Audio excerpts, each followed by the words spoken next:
দেখেন হাজার হাজার বছরের সেই স্থাপনা যেগুলো কালের বিবর্তনে কিন্তু এখন মাটির নিচে আস্তে আস্তে দেবে যাচ্ছে, আস্তে আস্তে কিন্তু বিলীন হয়ে যাচ্ছে।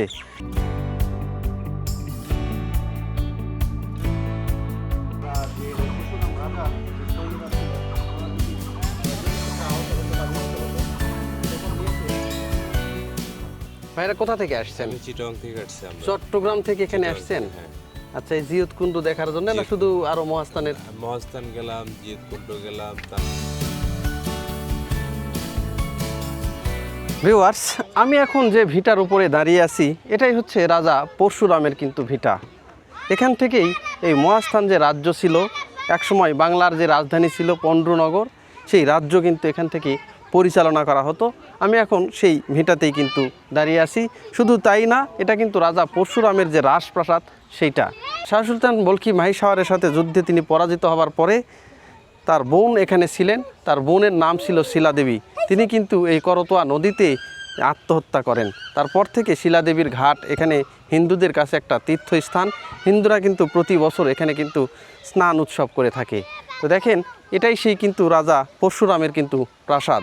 আর এই প্রাসাদের অদূরেই কিন্তু এখানে রয়েছে সেই জিয়তকুণ্ড, যেখানে এই রাজা পরশুরামের যে পরাজিত সৈন্য যারা মারা যেত যুদ্ধক্ষেত্র, তাদেরকে এনে ওই কুয়ার জল পান করালে অথবা কুয়াতে যখন স্নান করাতো তখন কিন্তু উনি সুস্থ হয়ে উঠতেন সেই সৈন্য আবার। তো থাকুন আমার সঙ্গে, নিয়ে যাব কিন্তু সেই জিয়তকুণ্ডতে।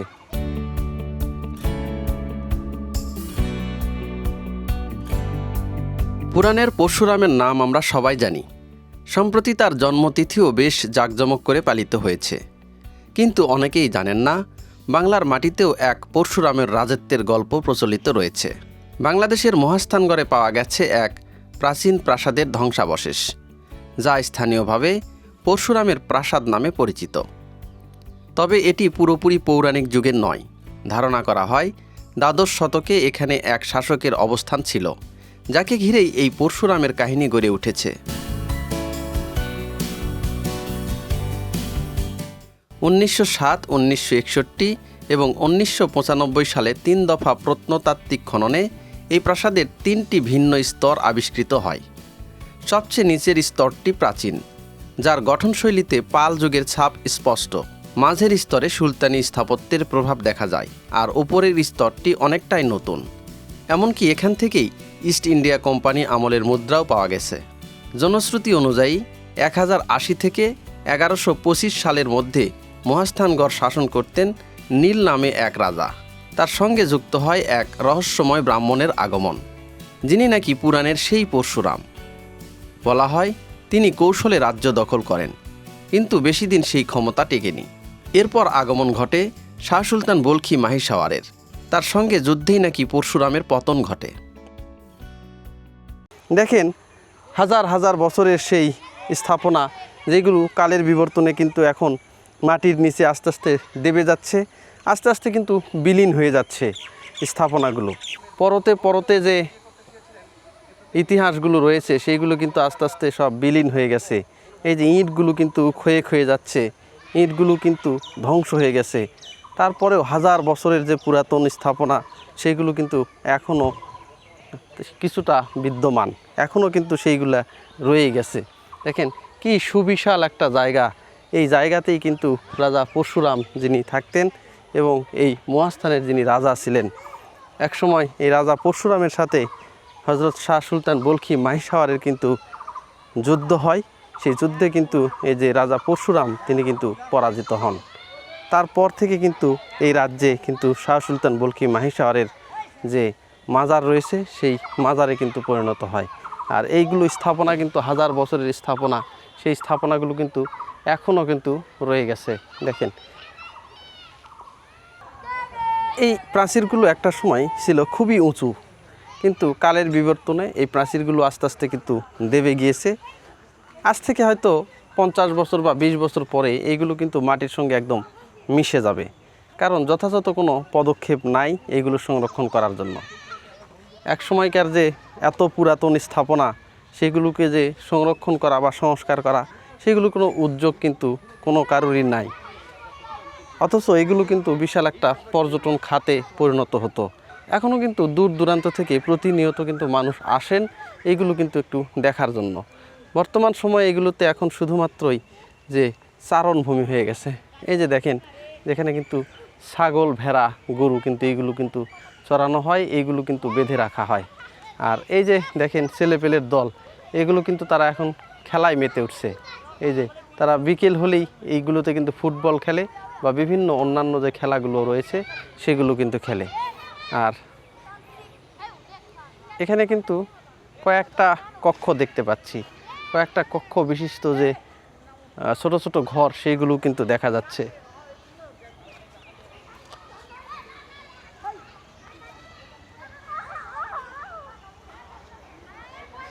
এই যে এই জায়গাতেই দেখেন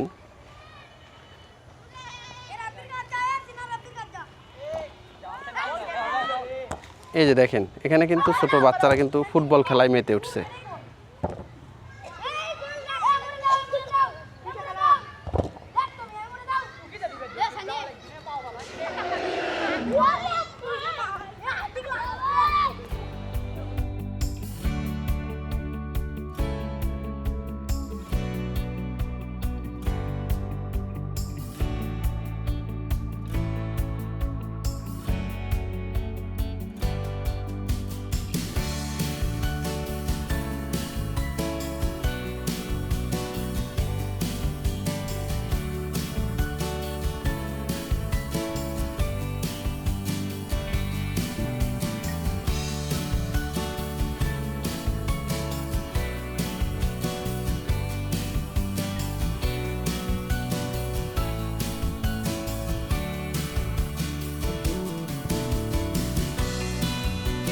ভাই কোন আসসালামু জায়গা থেকে আলাইকুম। আসছেন? আমি আসছি মেহেরপুর জেলা থেকে। এই কুষ্টিয়া মেহেরপুর। জি আচ্ছা, আপনি কি এই মহাস্থান শুধু দেখার জন্য আসছেন না না, অন্য কাজে? আমাদের একটা প্রোগ্রাম আছে বগুড়াতে, সেই প্রোগ্রামে আসছি। সেখান থেকে মহাস্থানগড় ঐতিহ্যবাহী জায়গা, সেই সুবাদে ঘুরতে আসা আর কি। ঘুরতে আসছেন। তো এখানে কি কি দেখলেন আজকে? এখানে এসে দেখলাম হচ্ছে আপনার সেই মহাস্থানগড়ের যে মসজিদ, হ্যাঁ প্লাস হচ্ছে আপনার জাদুঘর আচ্ছা এবং বেহুলা লক্ষিন্দারের বাসর ঘর এবং পরশুরাম রাজার যে বসত বাড়ির যে এটাই চিত্র। কিন্তু পরশুরামের বাড়ি। জি, এবং জিয়তকুণ্ড, এখানে একটা মৃত সৈনিকদের যে রাজা পরশুরাম যে কূপের পানি দ্বারা জীবিত করতে বলে প্রবাদ আছে, হ্যাঁ সেই কূপটা দেখলাম। দেখলেন তো কেমন লাগলো? অনেক সুন্দর লেগেছে। হ্যাঁ এই জায়গার দৃশ্যটা খুব সুন্দর এবং খুবই মনোরম। এতদিন তো মনে হয় খালি বই পুস্তকে আর মানুষের ফেসবুকে ইউটিউবে দেখে আসছেন, জি, জি। দেখছেন। জি আজকে বাস্তব সাক্ষী হলেন। জি। আচ্ছা, এখন আর কোথাও যাওয়ার ইচ্ছা আছে না? এখন এখান থেকে চলে না, যাবেন? এখান থেকে আবার ওই মাজারের ওইখানে যাবো, ওইখানটা মাজারের ওখানে যাবেন। যে কিছু কেনাকাটা করে চলে যাব। আচ্ছা, তো এই সব ঐতিহাসিক মিলিয়ে- জায়গাতে আসছি যে হ্যাঁ। কিছু একটা নিদর্শন তো সঙ্গে নিয়ে যাব। আচ্ছা আচ্ছা, রাজা পরশুরাম সম্পর্কে কতটুকু কি শুনছেন আপনি? রাজা পরশুরাম সম্পর্কে যতটুকু জানা আছে সেটা হচ্ছে যে বই পুস্তকের ভাষায় পড়ছি যে 1800 শতক থেকে 1900 শতক পর্যন্ত এই এটা শাসন করতেন তিনি। এই পন্ড্রনগর বা মহাস্থান যে জি এরিয়াটা, এটা শাসন করতেন। জি আচ্ছা, তারপরে তো ঘটনা যে ইসলাম প্রচার করার জন্য শাহ সুলতান বলখি মাহিশহর হ্যাঁ, আসলেন। হ্যাঁ তারপরে ইসলাম প্রচার অব্যাহত আছে। হ্যাঁ, তো সব মিলিয়ে কেমন লাগলো আপনার, খুব সুন্দর লেগেছে ভাই। তাই না? জি। আচ্ছা, তাহলে তোমরা খেলাধুলা করতেছো, এই জায়গায় খেলতেছো, ভয় করে না? সন্ধ্যার পর চলে যাও। কোন পাথর? এখানে পাথর আছে দেখি। এই যে দেখেন এখানে কিন্তু একটা রহস্যজনক কিন্তু একটা পাথরও আছে। এই যে না, এই যে দেখেন আমি এই পাশ দিয়ে যাচ্ছি, এই যে দেখেন এই পাথরটা কিন্তু খুবই রহস্যজনক। এই যে এই পাথরটা, এটা নাকি কেউ নিয়েও যেতে পারে না, কেউ এটার ক্ষতিও করতে পারে না। এই যে দেখেন খুবই রহস্যজনক পাথর কিন্তু এটা। তোমার নাম কি? সঞ্জিত। সানজিদ না? হ্যাঁ আচ্ছা, এই জায়গায় খেলতেছো না? হ্যাঁ ভয় করে না?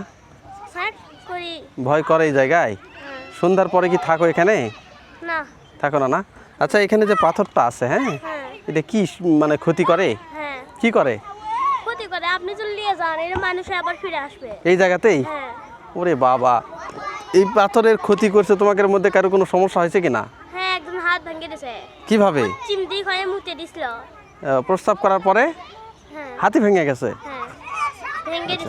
তাহলে তোমরা এখানে খেলতেছো, সন্ধ্যার পরে চলে যাবা। হ্যাঁ ভিউয়ার্স দেখেন, এই যে যে পাথরটা এখানে দেখতেছেন, এটা কিন্তু খুবই রহস্যজনক একটা পাথর। এটা কিন্তু পুরাটাই একটা খেলার মাঠ, কিন্তু এই পাথরটা যেখান থেকে কেউ সরাবে বা কেউ নিয়ে যাবে, এটা কিন্তু কেউ করতে পারে না। তো ওনারা বলতেছে এই পাথরে যদি অপবিত্র গায়ে যদি কেউ কিছু করে বা এই পাথর যদি নিয়ে যায়, সেই পাথর নাকি আবার এখানেই চলে আসে। এই কারণে দেখেন, এই যে রাজা যে পরশুরামের যে বাড়ি, এই বাড়িতে কিন্তু এই পাথরটা এখনও রয়েছে, কিন্তু এই পাথরটা কিন্তু কেউই নিয়ে যেতে পারে না। খুবই রহস্যজনক এবং অলৌকিক এই পাথরটা। ভিউয়ার্স, আমি এখন এই রাজা পরশুরামের বাড়ি থেকে কিন্তু এখন আমি যে জিয়ত কুণ্ডু যেখানে রয়েছে সেখানে আপনাদেরকে নিয়ে যাব। চলুন, সেই রহস্যজনক যে কুয়া রয়েছে সেই জিয়ত কুণ্ডুতে কিন্তু আপনাদেরকে এখন নিয়ে যাব। চলুন ঘুরে আসি সেই জিয়ত কুণ্ডু থেকে। এই যে দেখেন, রাজা পরশুরামের যে রাজপ্রাসাদ রয়েছে সেখান থেকে কিন্তু এখন আমি যে জিয়ত কুণ্ডু যেখানে রয়েছে সেই জিয়ত কুণ্ডুতে কিন্তু এখন আমি যাচ্ছি। এই যে কিছু দূর গেলেই অদূরেই কিন্তু সেই জিয়ত কুণ্ডুটা, রাজা পরশুরামের বাড়ি থেকে জাস্ট ওয়াকিং ডিস্টেন্স। সেই জিয়ত কুণ্ডুতে কিন্তু এখন আমি আপনাদেরকে নিয়ে যাচ্ছি।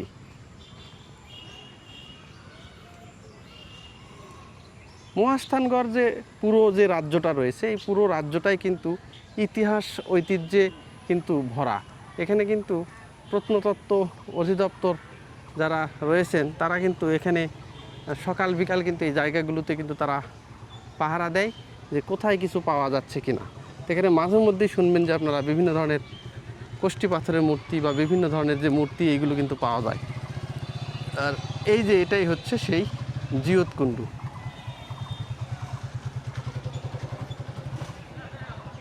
ভিউয়ার্স, আমি এখন দাঁড়িয়ে রয়েছি এই যে মহাস্থানের যে জিয়ত কূপ বা জিয়ত কুণ্ডু যেটা, সেখানে কিন্তু তো বলা হচ্ছে যে এখানে যে রাজা পরশুরাম এই রাজ্যের রাজা ছিলেন এবং শাহ সুলতান বলখি মাহিসাওয়ার যখন ইসলাম প্রচার করার জন্যই দেশে আসেন, তখন কিন্তু এই রাজা পরশুরাম এবং শাহ সুলতান বলখি মাহিসাওয়ার এদের সৈন্যর মধ্যে যে যুদ্ধ হতো, এই যুদ্ধে পরশুরামের হাজার হাজার সৈন্য যতই মারা যেত, কিন্তু তার সৈন্য আবার বাড়িতে আনলে সেটা নাকি অলৌকিকভাবে আবার বেঁচে যেত। তো এই কারণে এই শাহ সুলতান বলখি মাহিসাওয়ার গোপন সূত্রে খবর পায় যে তার বাড়িতে আছে একটা জিয়ত কুণ্ডু বা জিয়ত কূপ।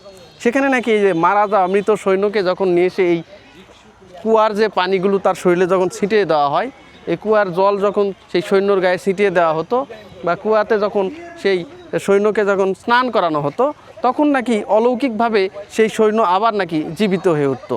এইরকমই কিন্তু কথিত আছে। তো এই ঘটনা শাহ সুলতান বলখি মাহিসাওয়ার জানার পরে তিনি একটা কাকের মুখে করে এক টুকরো গরুর মাংস নাকি এই কূপের মধ্যে নাকি ফেলে দেয়। তারপর থেকে নাকি এই কূপের কার্যকারিতা নষ্ট হয়ে যায়। তারপরে কিন্তু এই যে রাজা পরশুরাম একসময় পরাজয় মেনে নেয়। এরপরে আরও অনেক কাহিনী আছে যে রাজা পরশুরামের বোন শিলাদেবীকে এই যে মাহিসাওয়ার জোরপূর্বক তাকে যে ধর্মান্তরিত হতে বলে, কিন্তু শিলাদেবী অত্যন্ত ধার্মিক ছিলেন।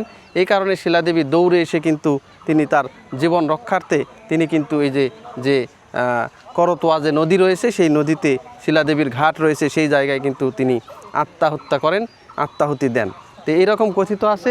এটাই সেই অলৌকিক এবং রহস্যজনক কিন্তু জিয়ত কুণ্ডু। আর এই যে এখানে এই কূপটির সম্পর্কে বিস্তারিত কিন্তু অনেক কিছুই লেখা আছে, নামে পরিচিত জিয়ত কুণ্ড নামে এই পরিচিত এই কূপটি, ব্যাসার্ধ কত, সব কিছু কিন্তু এখানে লেখা আছে। এটাই সেই কিন্তু অলৌকিক এবং রহস্যজনক কিন্তু একটা কূপ। ভাইরা কোথা থেকে আসছেন? আমি চিটং থেকে আসছি আমরা। চট্টগ্রাম থেকে এখানে চিটগাং আসছেন? থেকে, হ্যাঁ। আচ্ছা, এই জিয়ত কুণ্ডু দেখার জন্য না শুধু আরো মহাস্থানের? মহাস্থান গেলাম, জিয়ত কুণ্ড গেলাম, তারপর আপনার এখানে এখানে যাদের বাসরঘর আছে যে, হ্যাঁ, বেহুলার বাসরঘর, বেহুলার বাসরঘর, ওখানেও গেলাম। আচ্ছা। তৃতীয় পর্যায়ে এখানে আসলাম আর কি। তো কেমন লাগলো সব মিলে? আসলে অনুভূতিটা ভালোই লাগলো, যেহেতু প্রাচীনতম একটা জিনিস হ্যাঁ। আমরা দেখলাম, উপভোগ করলাম। হ্যাঁ, যেটা সত্যতা কি আচ্ছা, সরজমিনে এসে দেখলাম। যে আমি শুনছি তৎকালীন প্রাচীনকালে নাকি এখানে মৃত মানুষ ফেলতো, ফেললে আবার নাকি জীবিত হয়ে উঠতো। আচ্ছা, ইতিহাসে পড়ছে, এখন আসলাম সরজমিনে দেখার এই যে জন্য। পরশুরাম আর হচ্ছে শাহ সুলতান বলখি মাহিসাওয়ারের দুইজনের সৈন্যরা যখন যুদ্ধ করতো, হ্যাঁ হ্যাঁ হ্যাঁ হ্যাঁ, রাইট। তো পরশুরামের সৈন্য মারা যাচ্ছিল, তারপরেও এসে মনে হয় যে পুরাতো না। হ্যাঁ হ্যাঁ, তো তো এই কুয়ার জল ছিটা দিলে বা এই কুয়াতে নাকি চান করালে স্নান তারা করে নাকি তারা আবার জীবিত জীবিত হয়ে যেত। এটা একটা অলৌকিক ঘটনা না হ্যাঁ। তৎকালীন, সেটা আসলে আমরা দেখার জন্য আসছি। আচ্ছা হ্যাঁ, দেখলাম এখানে আসলে পুরাতন প্রাচীন আপনার সভ্যতার কি জিনিসগুলো আছে ওগুলো উপভোগ করলাম আর কি। আচ্ছা আমরা আজকে এখানে 3 দিন অবস্থান করতেছি, হ্যাঁ হয়তো কালকে পরশু আবার রওনা দেব।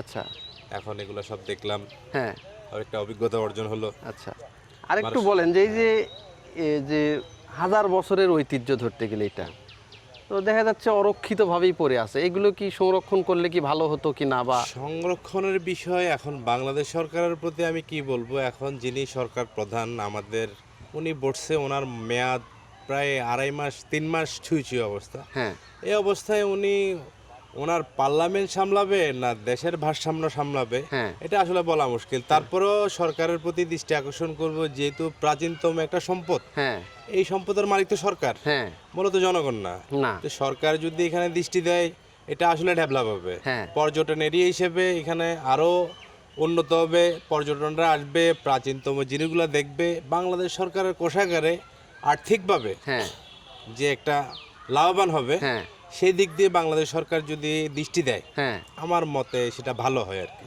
তো আপনারা কি দেখলেন, যে দেখে কি ভালো লাগলো, না আরো একটু জাঁকজমক হলে, আরো একটু ডেকোরেটেড হলে ভালো লাগতো? আরো একটু ডেকোরেটেড হইলে ভালো হয়। আচ্ছা হ্যাঁ, আমার মতে এখানে আসলে জাঁকজমক তেমন নাই এখানে। হ্যাঁ। তো এখন যে যেমন পারতেছে দখল করতেছে, ভোগ দখল করে খাচ্ছে, যেহেতু সরকারি সম্পত্তি প্রাচীনতম কিছু জিনিস এখানে আছে, সরকার যদি এখানে দৃষ্টি দেয়, হুম হ্যাঁ, আর একটু জাঁকজমক হয়, এতে সরকার লাভবান হবে। আচ্ছা। সরকার যদি এখানে ইনভেস্ট করে সরকারের লস হবে না। লস হবে না। নাকি হ্যাঁ। আমরা এই যে বেহুলার লক্ষিন্দরে গেলাম, এখানে তারা তো টিকিটের একটা সিস্টেম করলো। হ্যাঁ। তো টিকিটের সিস্টেম করে এখানে আনসার আছে, টুরিস্ট পুলিশ আছে, তারা খাচ্ছে, বিভিন্ন স্টাফরা খাচ্ছে। হ্যাঁ। তো এইভাবে যদি সরকার একটা পদক্ষেপ নেয়, সরকার অবশ্যই এখান থেকে লাভবান করতে হবে। লাভবান হবে। আপনার বাড়ি কি এখানেই নাকি? হ্যাঁ বাবা, এই জায়গাতেই? এই পাশেই বাবা। আচ্ছা, এই যে কুয়াটা আছে, এটা জিন্দা কুয়া করে। জিন্দা কুয়া না, এটা সম্পর্কে একটু বলেন তো, কি জানেন? এটা পরশুরামের এটা ছিল পরশুরামের বাড়ি, আচ্ছা আর এটা কূপ ছিল।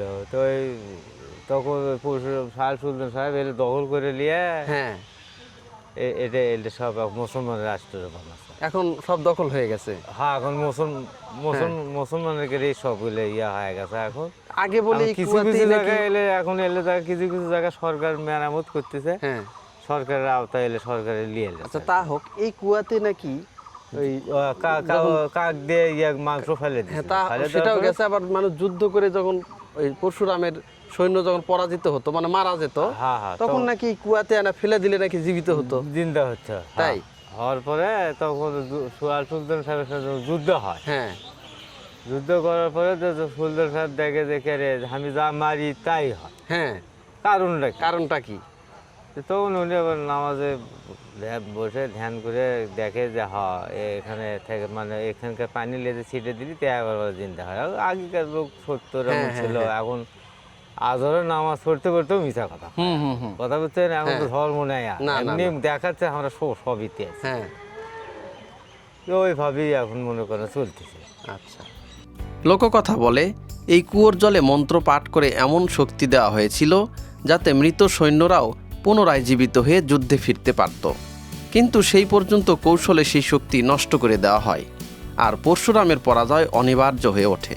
তবে এসবই মূলত লোককথা ও জনশ্রুতি। প্রকৃত ইতিহাস এখনও পুরোপুরি স্পষ্ট নয়, গবেষণা চলছেই। তবু একটি বিষয় নিশ্চিত, এই প্রাসাদ বহু যুগের সাক্ষী। হিন্দু শাসন, সুলতানি আমল এবং পরে ঔপনিবেশিক প্রভাব সব কিছুর ছাপই এখানে মিলেমিশে আছে। ইতিহাস আর লোককথার এই মিশ্রণেই মহাস্থানগড়কে করে তুলেছে আরও রহস্যময়, আরও আকর্ষণীয়।